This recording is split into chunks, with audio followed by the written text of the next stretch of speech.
is a football podcast, man. Meat, football, good.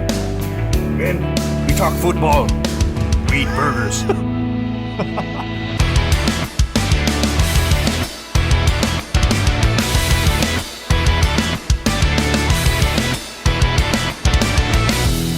Welcome back to the Fantasy Brothers podcast. Josh Johnson, Ben Watts in the driver's seat with you, talking fantasy football. And for the first time ever, we got a guest on the show. We got Fantasy Special Flow guest. Joe joining us on this one. Joe, how you doing? Yo, what's up, fellas, man? I'm good. We are shooting live during the Saints-Ravens Monday Night Football game, where I have multiple pieces going with big implications. And I'm sitting here nervous, not being able to watch football because I'm a super degenerate and I watch too much as it is. So inside, I'm a little anxious, but happy to be on the show with you guys for sure. Dude, we're happy to have you, man.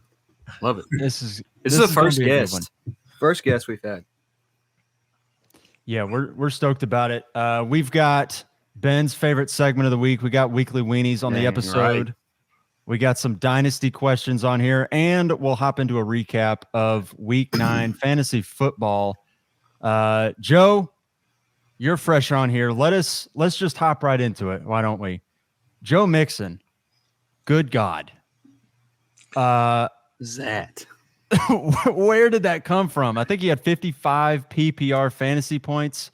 I think I saw, correct me if I'm wrong here, I think I saw he was the RB17 prior to yesterday, and now he's the RB4. Yes, Joe Mixon 55 points will exploded. do that. totally. Yeah, 5 touchdowns. Look, regression towards the mean too, right? He's struggled a little bit in regards to getting in the end zone. Nobody saw that coming, right? I think me included, man. I mean, Joe Mixon, if you watch the tape, you know, Samaje Perine is still involved in the passing game, which makes zero sense, right? Why is that guy on the field? Joe Mixon was not effective necessarily in the passing game. He was catching passes, but he's 1, 2, 3 yards falling down. Like, it just didn't look great. Yards per average, I think, was down a little bit, but with Jamar Chase going down, man, I think they kind of shifted that focus. They got up early, man. It was one of those games, and you're like, Mixon again. I got T. Higgins everywhere, but Mixon again, and you're like, man, this. I'm running the Jamar or the Higgins Burrows stack, and I'm like, I need something to one of them. Like, God, same, man. So it was frustrating, and obviously going up against Mixon, you're put out of your misery early and often when you face a player like that. But what a performance, man! I think Jamal Charles and one other person has only done what he did in that game. So super impressive, man. The dude's always been a nice player. But I would say 0 people saw that happening yesterday.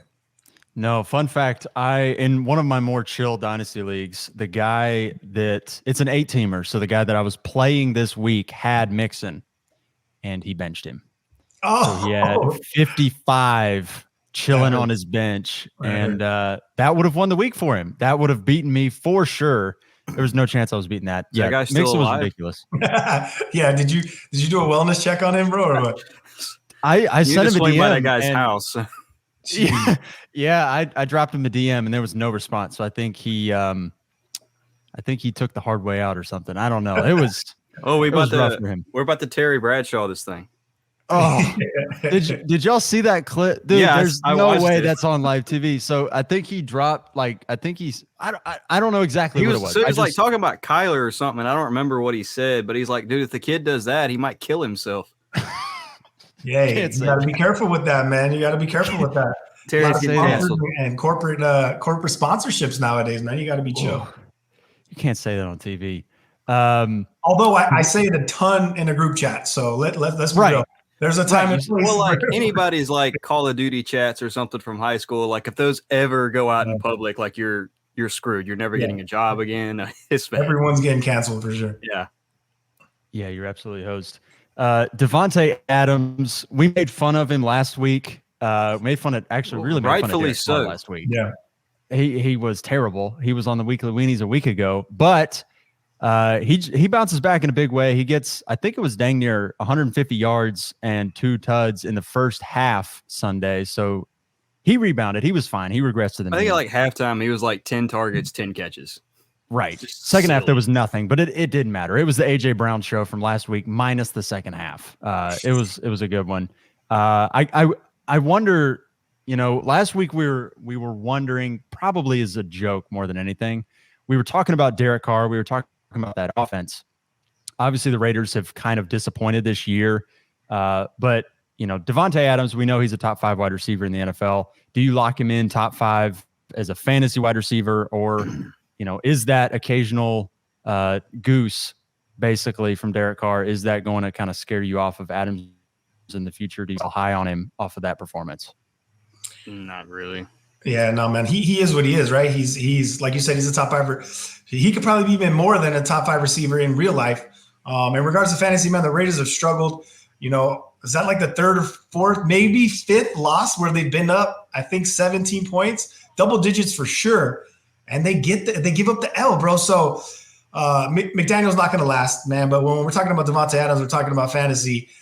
There's very few receivers you want to start over him.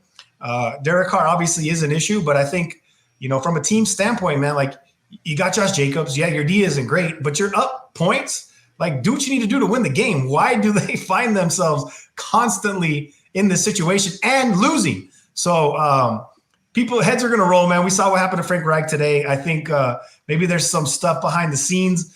I think he was going for his boy Matt Ryan, man, and he ruffled some feathers. And that was a surprising fire today, man, because I think Frank Reich's actually a pretty solid coach. But bringing it back to DA, man, he's that dude. I was going to say, like, aside from Tyreek, is there another receiver? Like, if you're a DB and you're like, I got you, man, I'm man one-on-one. Like, Devontae Adams is up there in regards to one of the people you don't want to cover, and pretty scary. Yeah, he's terrifying, and everybody knows that release package he's got off the line. Like, you can't. You see where he just, like, I think it was his second touchdown where he just had the DB just completely like turned around and he left him like 40 yards away. Oh yeah, I mean he's so good. He's so smooth too. Yeah. I mean he plays the position at such. He's so excellent. I don't know a better way to put it. I mean he kind of embodies every aspect of the receiver. He can go get you on the jump balls. He can route you up. He's got enough speed to still be dangerous. He's terrifying. Another guy who's terrifying, who I've got on my main Dynasty squad that I am over the moon about this man, Kenneth Walker. I did a little bit of digging before the episode just to kind of play this one out.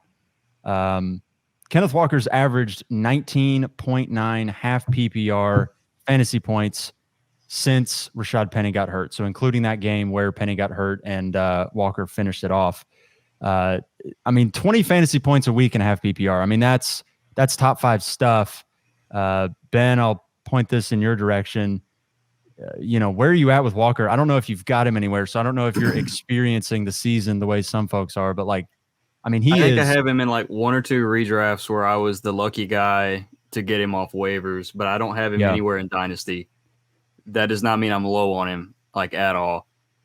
It's so hard for me to come off because y'all know I love my boy Jonathan Taylor. Dude's an absolute stud. It's so hard for me to not still have him at 1, at least for this coming season. But I'm looking at like Walker looks like JT 2.0. The receiving workload, it worries me a little bit because, like, if he doesn't have 100 yards or something like that, or if he doesn't score, obviously the floor's lower. But again, it was the same problem with JT. Like, he only, a good game receiving for him is 5 catches. So on paper, he's right there with him. He's up there with ETN, all those guys. It's hard for me not to put him at least 2. He's pushing for RB1 in Dynasty. Yeah, Joe, where are you at on Walker? I know we have talked extensively about this whole cloud of RB1. I mean, for a second it was Breece Hall. For a second it's been JT. DeAndre Swift is in there, but like nobody is securing that spot, and people are passing it around like a Still hat Christian right now. McCaffrey. Oh, geez. I mean, I don't know. I really don't. I think it varies person to person. Where are you at on this? How you feeling? Top 5 Dynasty running backs. Where's Walker fit in there? So I play in 4 Dynasty leagues, right? And I think all 4 of them are super flex. So I'm a big secure your quarterback. I gave up my picks, you know what I'm saying? So I got Damian Pierce in a couple leagues who I think needs to be in the argument as well, right? Not close to Kenneth Walker, but like he's up there, man. And my man against that tough Philly D, like the dude just runs. He's like Javante's little brother, man, and he just runs angry. So hard, and he breaks so many tackles. Like Damian Pierce needs to be in the conversation, but Kenneth Walker is a straight G, man. Like this dude coming out of college, like I had him as the best pure runner out of the draft this year. Breece Hall, more all around talented player, I would say, and I think he was most people's one. But if you break down the tape, man, what he did, how he breaks tackles, I think what's surprised, at least for me, is my man's top end speed, right? I know we had a lot of breakaways in college, but that's college. He's doing the same stuff in the league against the best of the best. So I saw a post today where a lot of people, I'd say 75-80% of people have him as the Dynasty RB1 right now. That to me is a strong argument, right? I still got JT. Fun fact, I'm a Niner fan, right? Cali represent. And I just gave up a decent bag for CMC in a Dynasty, right? And I don't know if you guys love him or not, but the fit with the Niners, we saw what it looked like that first full game that he was there. Almost unstoppable. You got to consider health 100%, but the Niners gave up a lot of draft capital for him. Hence the reason why I do believe he's going to be part of their plans as long as he can stay healthy.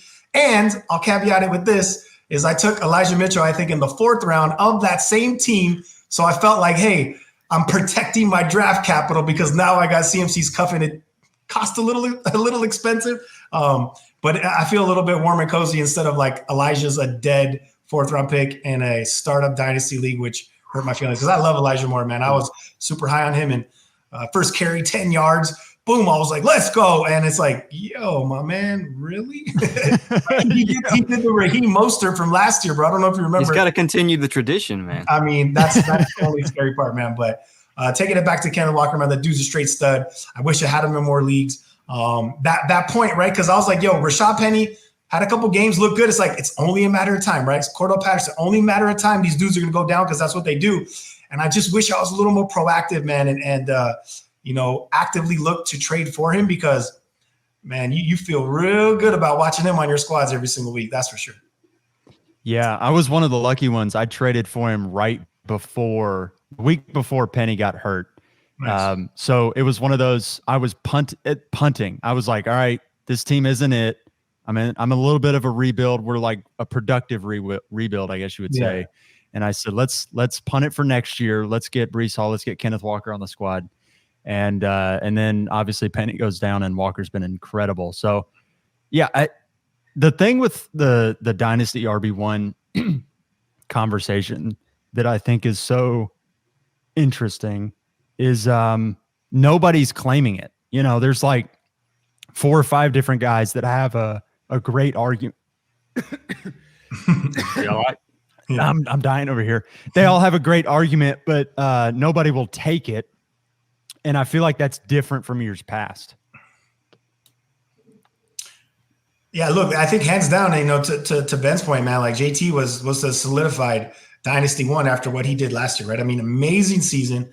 I wasn't a big fan of the Matt Ryan signing, man. I was like, that is not a fantasy upgrade, man. And I don't know if that helps anything. To me, it was a real life upgrade initially until Puddles turned into exactly what that was. But like I still believe in JT's talent, man. I still believe he's a buy in Dynasty if you can get him at the right price. And that O-line, man, injuries, it's a week to week, season to season type of deal in the NFL, man. And there's always teams that come out of nowhere, and that's the beauty of it. And I think JT is still a buy. But to your point, before the season started, it was JT hands down, and now it's like, oh no. You tell me. Yeah. Yeah. I mean, there's a good 5 or 6 of them you could trade for, and you can make the bet. You can lay it down and you say, you know what? I think it's Breece Hall next year, or I think it's Javonte next year, or, I think it's Kenneth Walker right now, still maybe JT right now. CMC is in there. Eckler, he's in there. It's so hard to put like the recency bias away too. Cause at like the end of the season, we're probably going to we're still going to go back to JT. We're still going to go back to Swift and those guys. And it's only been like a 2 or 3 game stretch. Yes, Walker's been dominant. ETN has shot up the ranks, but it's still a long season. And those other guys, the talent's not going to go away at the end of the year either. For sure. Yeah. Yeah. The New York Jets beat the Buffalo Bills on Sunday. which, I mean, they were a 5-3 team that they have performed way above expectations. But even still, it was like I gave them zero chance to beat Buffalo on Sunday. But it looks like Robert Saleh is the truth as a coach. It looks like they have in the trenches the pieces you need. It looks like their offensive line's good enough. Their defensive line's good enough. And Zach Wilson was a lot better on Sunday. I mean, he was a meme last week with those 3 interceptions. But you can see it to where he might just be good enough for this He's got team. That dog in him. I don't know what he got in him. He got something in there. He got puppy chow in him, bro.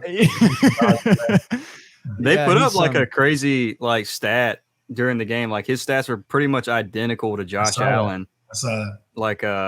It's at where he was at this point in his career. And a lot of quarterbacks aren't Herbert or Burrow. Like you gotta develop them for a few years. So I'm not jumping ship on Zach Wilson. Yeah, I mean we're seeing that with these young guys. You're seeing that with Justin Fields too. We'll talk about him a little bit more in a second. But I'm wondering if none of those quarterbacks in that 2021 class look like they are generational players. They all look like at best they're good.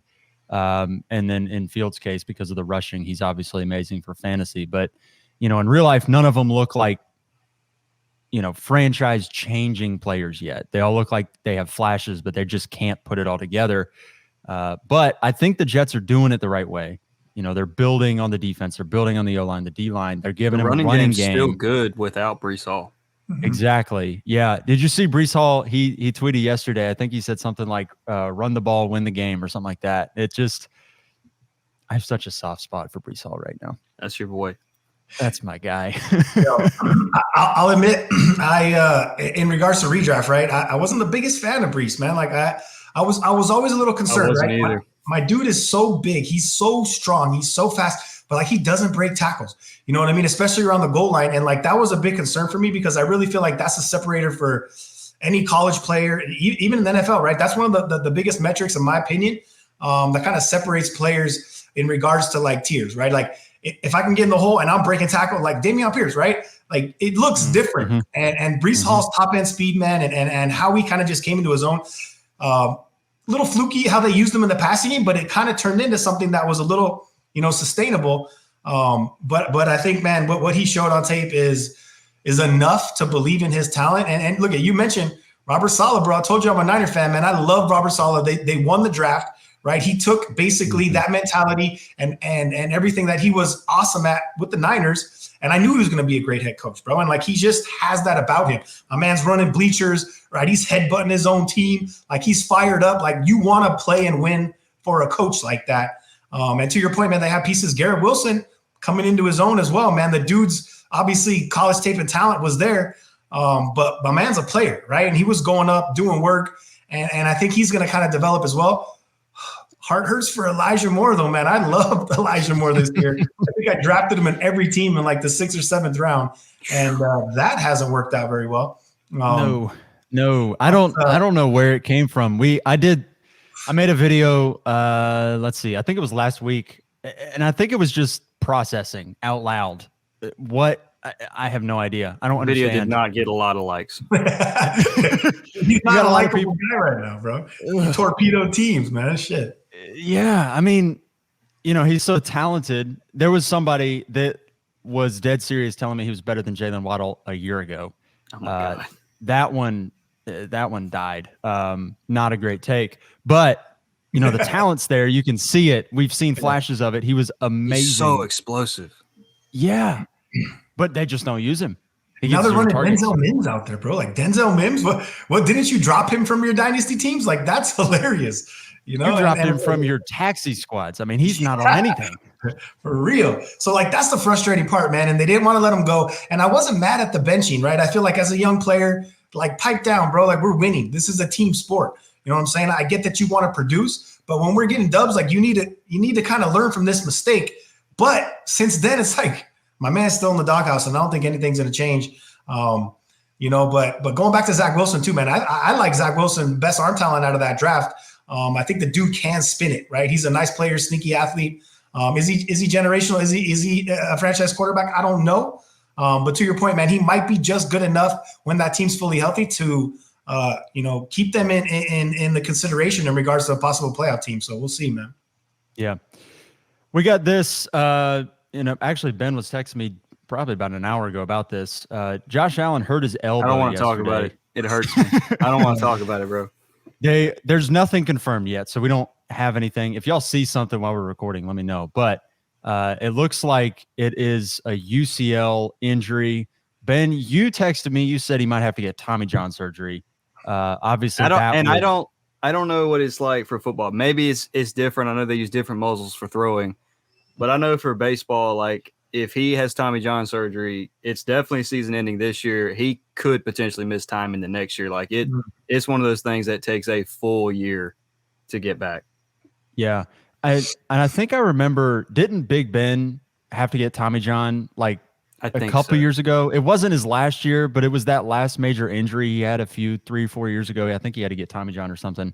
But he was like 38 years old getting Tommy. So like, what do you don't? It's different. Yeah, and you can't take anything from it. He never had an arm like Josh Allen. Like you saw the injury to Josh Allen. Like that was the next to last play of the game. And he threw the like next play. It was like 70 yards to Gabe Davis. It was incomplete, but so hopefully that's maybe a glimmer of hope. But it's I think he's at least going to miss probably a couple weeks, maybe more. It's depressing, man. Like we talked about football player, right? Josh Allen, and you mentioned, their stats were similar. What I respect most about Josh Allen, for one, man, he's a football player, right? Hit me. I love it. Dog, man. Like, exactly, bro. Like, and he's having fun and your players rally around, people like that, bro. I want to be led by a dude that is willing to die for his squad, right? And that's Josh Allen. But like good. Yeah. So, but like, guess what? After that first year, we're like, yo, Josh Allen's a bust, bro. Like, he's terrible. He's so inaccurate. And he came to Cali, bro, and he gets down with Jordan Palmer, who's one of my favorite dudes that I love watching on the internet, man, the QB whisper. He changed his stance, bro. He changed his throwing motion. He changed his delivery point. He changed everything. And when you're as good as he is and you make it to the NFL, you don't normally do that, bro. Like, that's a really hard thing to do. And he was able to do that with the addition of Stephon Diggs, right? All of it kind of aligned, and now he's the best quarterback in the league. Pat Mahomes obviously is in the conversation, but like that's a rare feat, man. So for Zach Wilson to do what Josh Allen did and be able to put in that work to change all that, I don't know if he's going to become that. But getting back to the point, man, it's so depressing to lose a player like that in the NFL. Their season's over. It's just as good as their team is. Like, he is the beating heart of that team. Man, 100%, dude. So I hope for the best, man. I love Josh Allen, dude. I got him. I traded multiple picks and first for him in 2 dynasties because I want him on my team because I love watching him play, man. And I hope it's not serious, man. We'll see though. Yeah, we'll see on that one. Fingers crossed. Light a candle. It's something. He's my favorite player in football. Yeah, same. Yeah. Final bit here for Week 9. Justin Fields has absolutely broken out. I think he had 42-ish points, depending on your scoring settings. On Sunday, he set the QB rushing record with 178 yards. He broke Mike Vick's record. So he looks like the truth, at least for fantasy. If you bought low on him when everybody was clowning the offense early on in the season, it looks like that paid off. It looks like if anybody's going to pan out for fantasy from that draft class, Justin Fields is it. And if you got Josh Allen, there's a chance in 1 QB leagues he's still on waivers. Oh, if you can get Justin Fields off of waivers this week, I mean, that is you're burning 100% of fab at this point. I mean, I think what the crazy part about Sunday is he threw for 120 yards and he scored 42 fantasy points. That's like Lamar Jackson doesn't even do that. I mean, that was ridiculous. So I guess the real question is it sustainable? Is it something we can project going forward? I know a lot of people on the internet, on Instagram, are really excited about him. They're, projecting him as a top 5 quarterback going forward. Is that a bit of an overreaction? Because early on in the season, he was horrific. I mean, turn away. He was terrible for fantasy. But it looks like they are 30 points the past 3 weeks. You'll take that. You'll take that every day of the week. So I'll toss it to you, Ben. How are you feeling about Fields? I know you've got one league where Josh Allen's your QB1, but Justin Fields is your QB2. We are a competing team. It's one of those, the team is a little stacked. I'm not going to lie. Like, we've been able, we've lost Jonathan Taylor, been able to survive that. We've lost Jamar Chase, been able to survive that. I'm concerned we may not be able to survive losing Josh Allen, but I got Justin Fields on the bench. There's hope. I think he's locked and loaded top 10. No question. I'm too skeptical to go top 5 just because we've seen the low from Justin Fields, and it is low. But I think he is making progress. He's got 3 rushing touchdowns one rushing touchdown each of the past 3 weeks. I think we can safely project the rushing production moving forward, which means his floor is going to be awesome. And hey, when he has 3 passing touchdowns too, and they're going to need him because that's the only way they're going to win games. So yeah, I think he's very safe top 10 quarterback here on out. Look, man, I think the top 10 is definitely a fair assessment. I mean, look, let's be real. It was the Miami Dolphins. It's a perfect game script. They're going to score points. Their defense is terrible. Although he has 2 really, really green matchups coming up too. I think one of them is Detroit. In Atlanta, one of them, I think. Another terrible defense. But here's what I want to say about Justin Fields, man. It puzzles me sometimes, right? We're here. We're on a podcast. We love football. We're not making millions of dollars. I believe it was, you said 3 rushing touchdowns in the last 3 games. I think that 3rd game, right, 3 games ago, they rolled him out of the pocket, bro. They had him on a bootleg. They shortened the field for him. They did things that you should have done when you drafted this dude, right, to showcase his talent. Help him out. Yeah, it makes no sense. And it's like, wow, that looks good. It was against the Patriots, I think, right? That opening drive they went down. I believe they scored, man. They're getting him out of the pocket, right? They're shortening the field. They're limiting the amount of reads that he has to make. And they just made the game easy for him, man. Let him be an athlete. And I love that that's coming to fruition, right? But to your point, we have seen the lows. The Bears aren't a good team. I've never been a big Claypool fan, but I think he helps a little bit. And, that rushing floor, I think a 65, 75 rushing floor is a very, very safe evaluation. And if they're in those, those green matchups, man, top 10 is a lock. I got him in 2 leagues, no Dynasty, unfortunately, but I think I got Fields in 3 leagues. And it's nice to see, man, because I loved him coming out of college. I actually wish the Niners took him. I understand why they paid up for Trey Lance, but essentially what Justin Fields is doing is what they were hoping Trey Lance would do. And now Trey Lance is nursing a broken ankle, and the Niners' future looks bright, although we haven't seen it yet. So it's still the sun's out, but you got those dark shades on and you can't really see clear. So we'll see. Yeah. I don't know. I've loved Fields ever since he dropped 6 touchdowns on Clemson. So yeah, okay. He's a good player, bro. He's nice. Ben, let's drop us into Weekly Weenies. Oh yes, this is my favorite segment, and it hurts me. The first man I'm going to mention in here is Justin Herbert, my guy. You were playing my Falcons. I love my Falcons, but we could not guard me out there. I've let myself go since college. I'm not as good a route runner as I used to be. They could not stop me. I don't care if all your weapons are out. You still got Eckler, you still got Everett, you still got Palmer, and these boys, they're horrible. AJ Terrell isn't playing, and you give me 10 points? That's unacceptable. Matthew Stafford, I don't know why we haven't mentioned him in this segment much at all this year. Dude is horrendous. He had 10 points again. Horrible. You can't start him. Drop him. Super flex. Drop him. Man is a dud. All right. How about the hero of the past 2 weeks, DJ Moore, coming out and dropping a dump on your fantasy roster? Had 3 points. I think it was 2 catches on 6 targets. I don't know why we were buying into it at all. I was starting to a little bit, and I feel like an idiot. The Panthers they're horrible. It was 2 weeks of fun, but we should have seen this coming. Baker Mayfield even ended up coming into the game. And I think they said they're going to start PJ Walker again next week. So I don't know why we were buying into DJ Moore.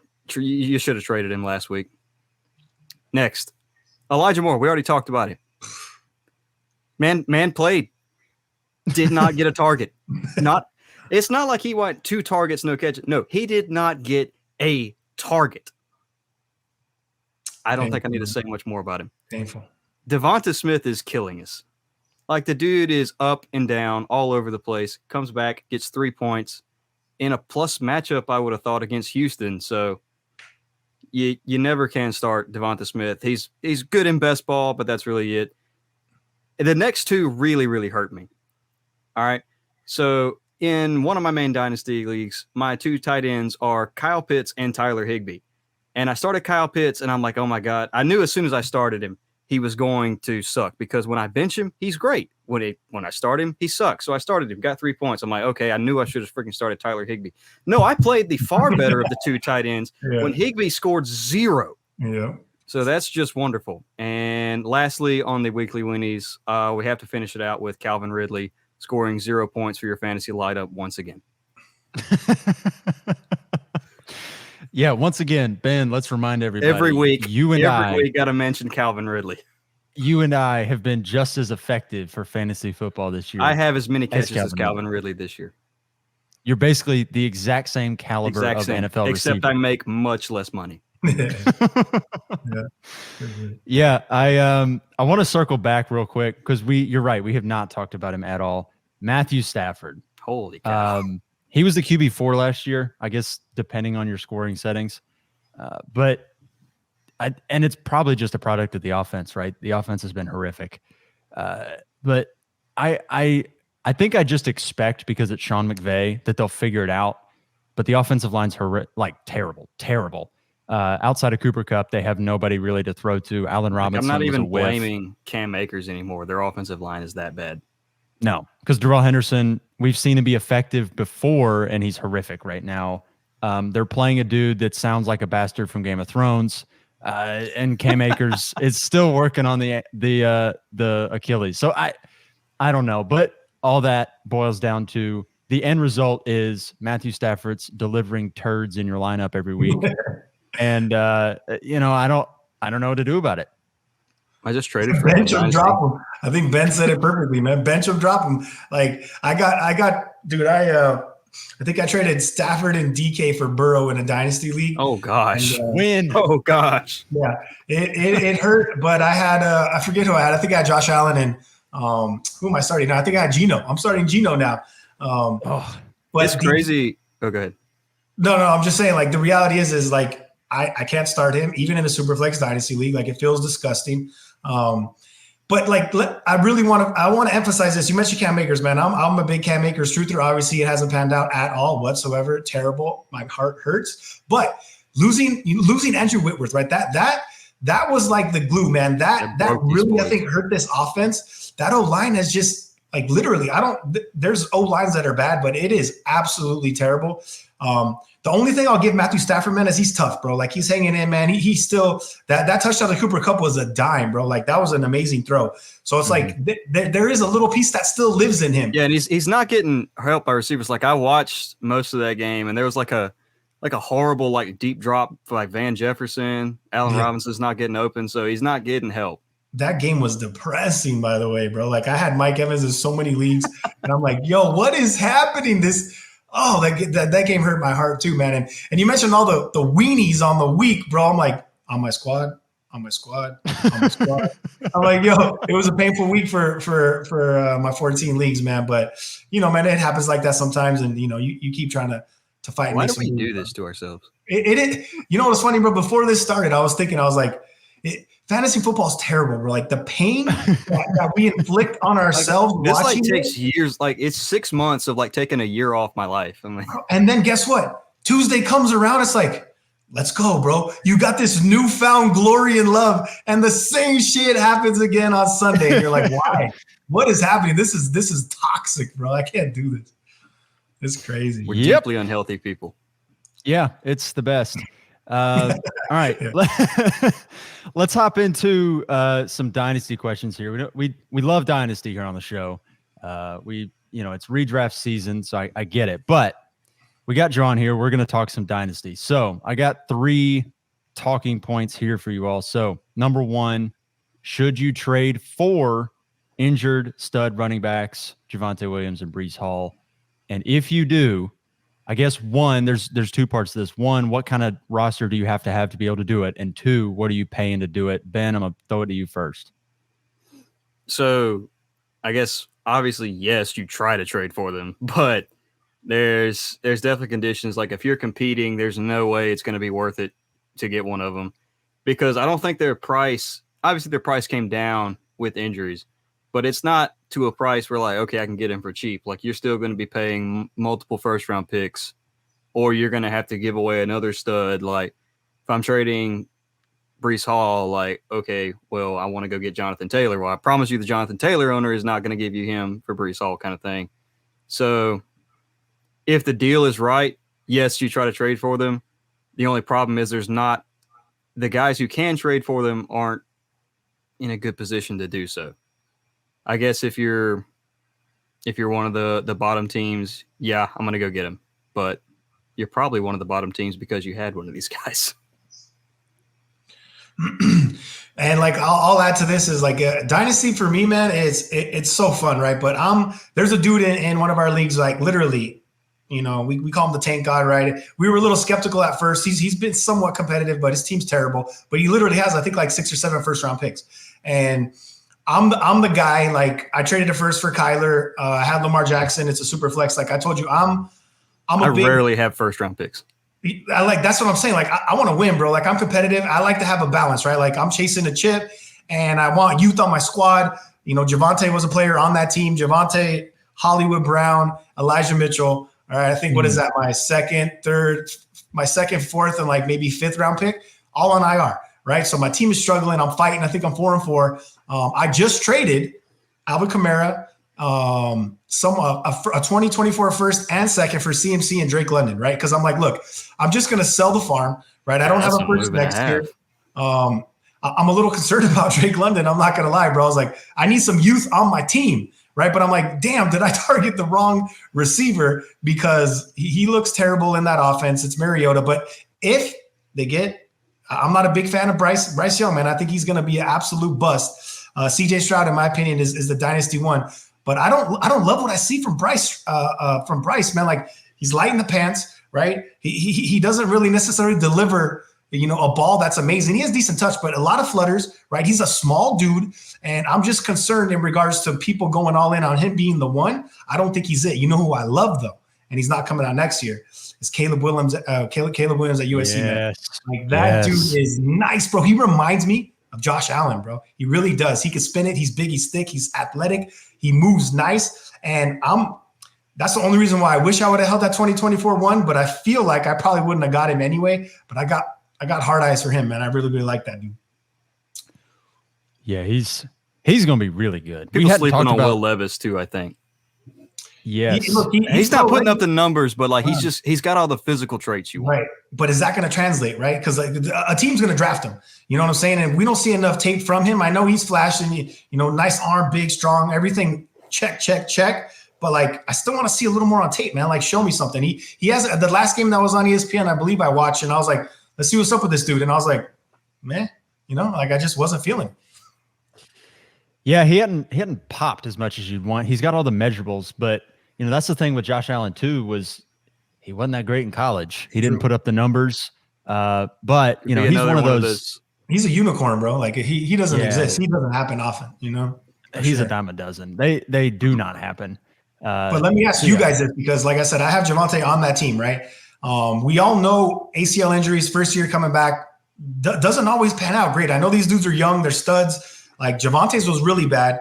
I don't know how bad Breece's was, but it's like I'm more worried about Javonte because I think his injury was the same as what J.K. Dobbins had. Yeah, I think which was the ACL and like the MCL.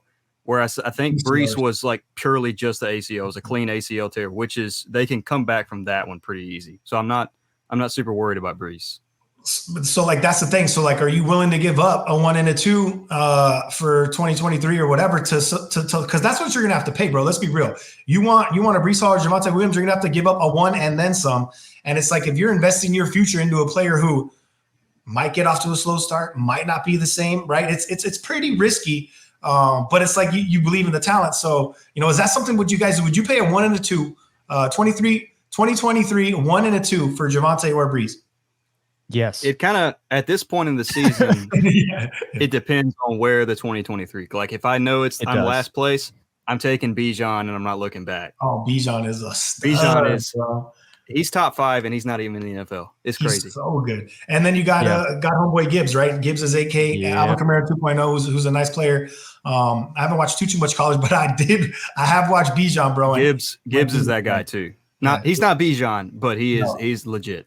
To me, in a super flex, Bijan's the 101, hands down. I don't care what quarterback you need. Like, the dude is special. So, yeah, I mean, it's probably him 101 and Stroud 102, to be honest with you. And you know, sell me. Oh, CJ Stroud, sorry, yeah. So I saw you shaking your head a little bit. Talk to me about Bryce, bro. Like, you believe in his talent? You think he's going to be a stud? I don't know. He's risky. I'll give it. He's the most pro-ready of all the quarterbacks coming out. Like, he'll have the most impact as a rookie. Potentially. I see him as like a better version of Tua. And it really depends on. I think he'll be situationally. That'll be super important where he gets drafted. If he goes to a bum organization that doesn't surround him with talent, I don't know. That's terrifying. So I think Stroud is. You feel better about him because I think he is going to be more situation proof.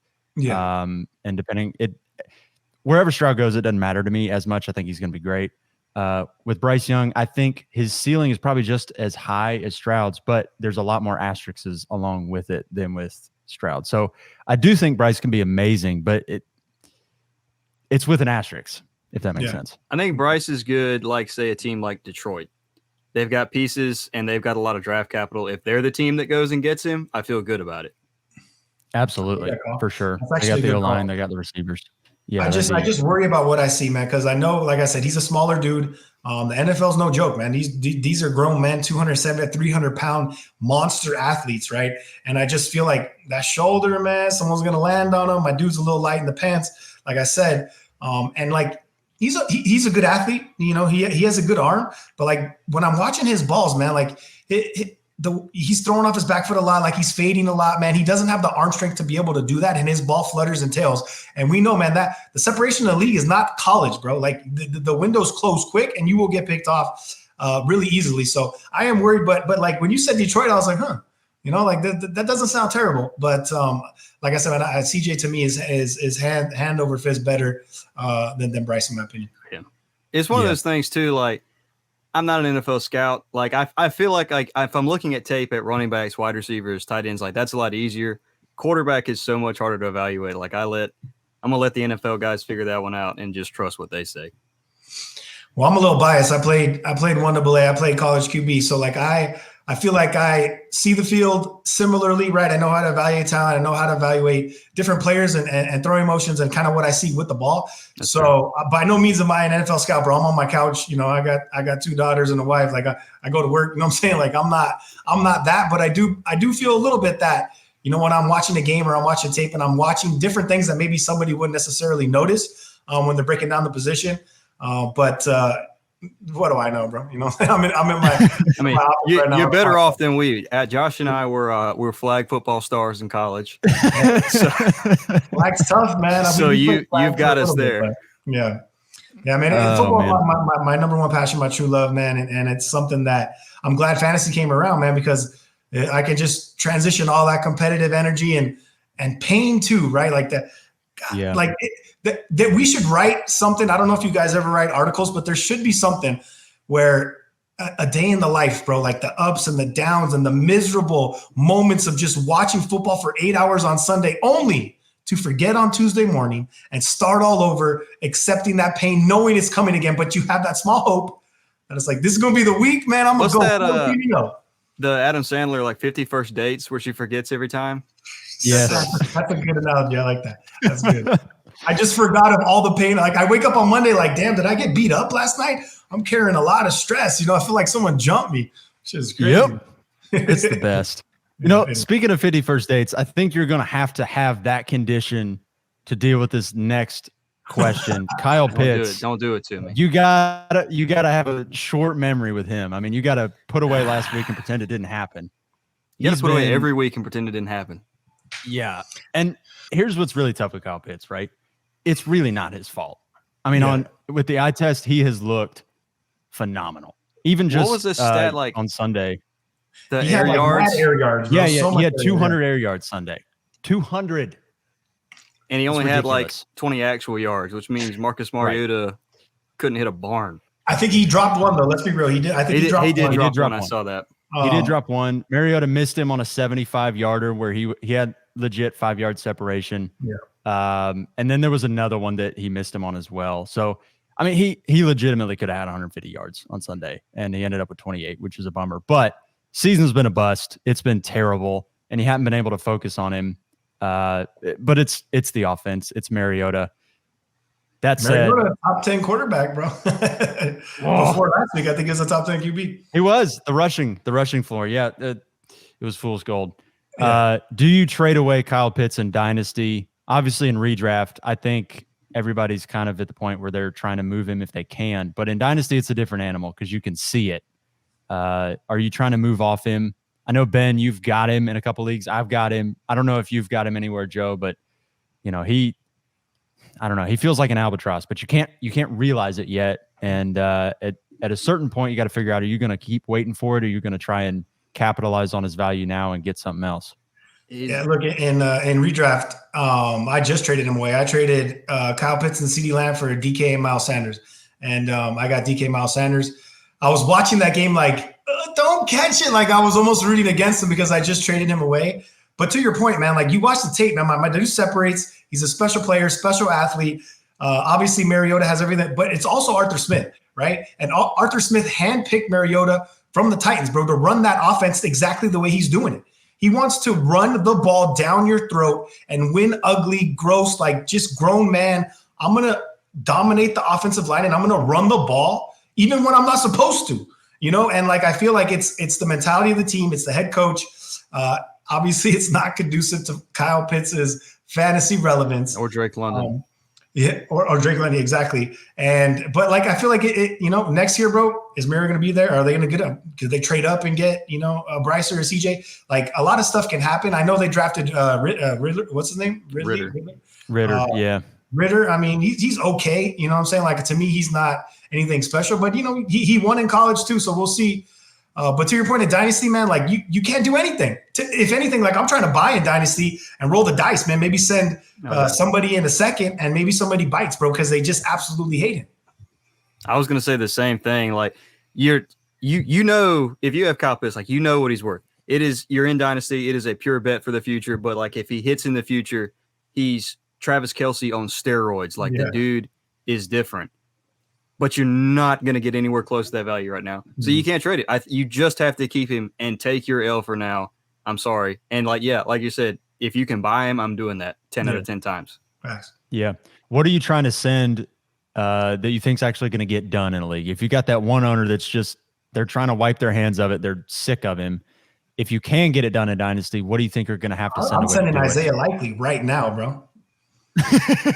If you could get Isaiah Likely for Pitts straight up, you're a magician. But like my man just got another touchdown. Let's be real. Isaiah Likely's a nice player, bro. Like he profiles similarly to Kyle Pitts. The dude's kind of studly. Mark Andrews isn't going to live forever. That's your sell, right? Mark Andrews, maybe another year or two, man. He's already injured. Like we've seen what Likely done.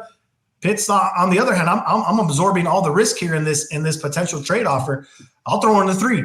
You know what I'm saying? Like that's something that I would actively try to do if you had Likely on a Dynasty squad is that, hey, bro, the age-old tradition, right? Buy low, sell high. And Isaiah Likely right now coming off of Monday Night Football, already catching a touchdown. I don't know what else he's done, but maybe that's what we all should be putting in somebody's inbox tonight, Scenario. Yeah. You're not in it this year. Dallas Goedert in a second for Kyle Pitts. Ooh. Goddard's a stud too, bro. But like, so that is confirming you were all in on Kyle Pitts, right? Because Dallas Goedert, to me, has another 3 or 4 years tied to Jalen Hurts' production, in my opinion. And the dude is a top 4 or 5 talent in the NFL at the tight end position. A 2 is a 2. You know what I'm saying? Like a 2 almost feels like a dart throw, so it ain't much. But I feel like making that move, you are going all in on your belief in Kyle Pitts and what you're hoping that they're going to do next year. Because if it's more of the same, bro, you are on Slitsville Watch Central. Your team is 2 years out from competing. You're just giving yourself more pain for another year, bro. Oh man, and it's even worse if the Falcons are too good to actually get a good quarterback, Right. Which we're gonna do. I see it. I said this before the season. This is exactly what we're gonna do. It's like Arthur Smith's like, we're gonna win games. I thought it was coach speak. No, this idiot is trying to put us in the Super Bowl. Like, no, go get us CJ Stroud and let's win next year. Yeah. Oh man. All right. Final one here. This one, Ben and I have talked about off the podcast pretty extensively over the past couple weeks. Mostly because we have a buddy trying to sell him. Yeah. Najee Harris has been horrific this year. I mean, it's to the point where you're wondering if he's actually even good anymore. And I know he was a Jalen top Warren 5. Looks better than him. For real. It's mind-boggling. And the worst part of it is Najee was a top 5 dynasty running back, and nobody was batting an eye when you said that. I mean, and if you said he wasn't, you are crazy. If you put him 2 to Taylor, like everybody's like, yeah, I'm good with that. Yeah, they were fine. So now he's like an RB3. I don't even really know where he is if you're trying to he's like a risky flex. Right. So right now he's a flex, but even in dynasty value, like I don't even know where to stick him. I truly don't. But that said, are you trying to buy low on him, especially? And I'm looking at this, I think, from the perspective of a rebuilding team, because you're trying to find those dips in value that will rise later and be in that championship window for you. So I guess as a rebuilder, are you trying to go get Najee, or does he look so cooked that you just don't even want to touch it? I don't know, man. If I'm a rebuilder, that's tough because you're trading for a 24-year-old running back that looks bad. Granted, like I usually don't pay too much attention to age. It's all contract with these running backs like this. So he's still got 3 years on his rookie, 4 if they exercise the 5th-year option. So, but he does look bad, dude. And he is 24, which is for a guy on his rookie contract, that's a hold. Yeah, look, to me, man, I've never been a fan of Najee, right? I think he played well enough last year, but let's be real, man. Product of Big Ben, right? We saw with Eli Manning and Saquon.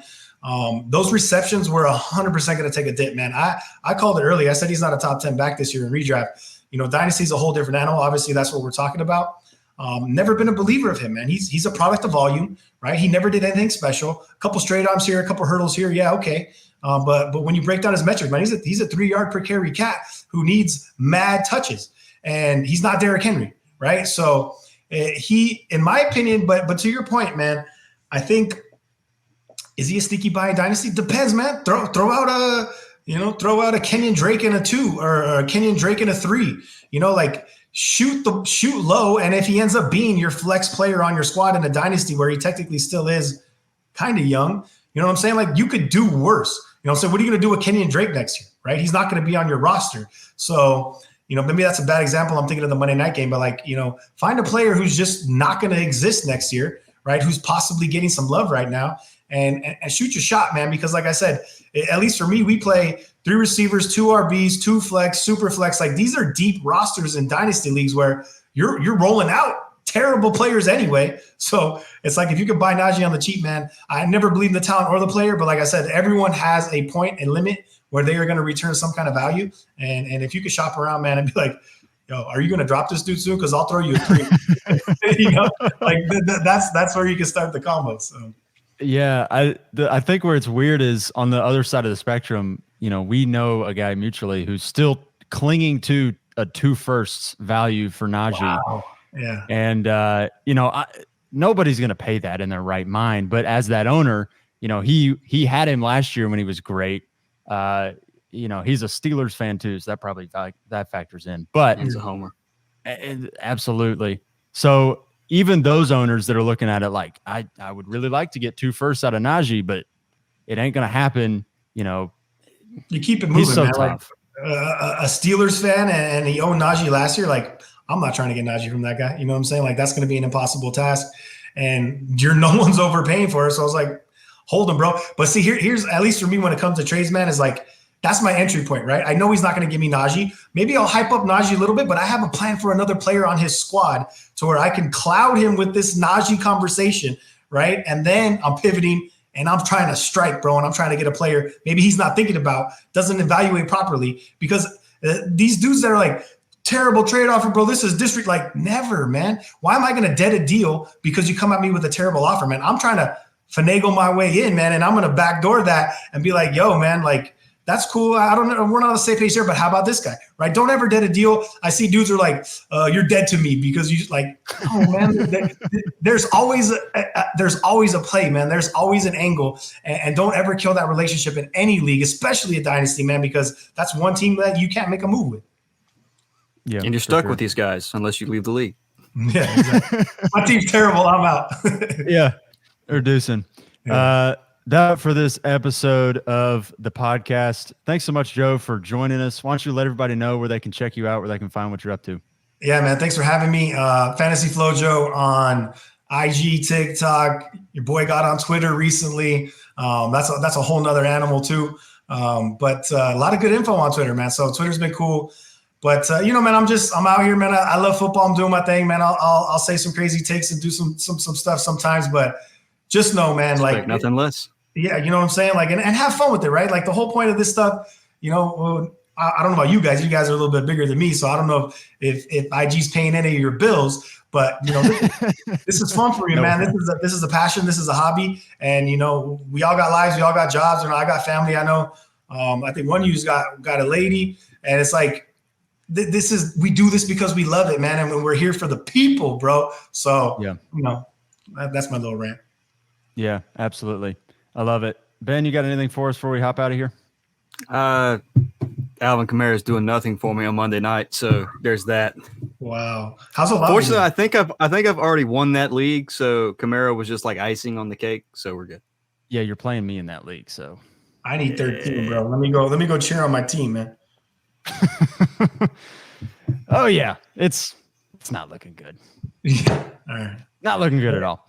Ravens came to play, man. That Roquan Smith signing is underrated. My man is a beast, bro. Like that dude in the IDP, like every week he's got like 30 points. I'm like, yo, Roquan Smith is a just absolute dog, man. He is so good. And right where he left off, man, the dude is just face in every single person's chest, bro, doing work. Absolutely. Face mask in your face, Roquan Smith.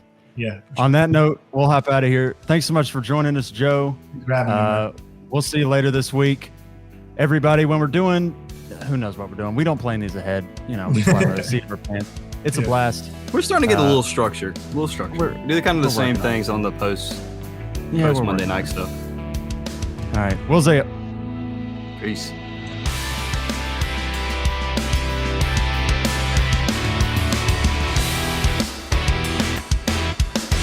Thank you for listening to the Fantasy Brothers podcast. If you enjoyed the episode and want to connect to us, follow us on Instagram at @FantasyBrothers_ or on Twitter at @FantasyBros_. If you want to support the show, you can do that at Patreon /Fantasy Brothers.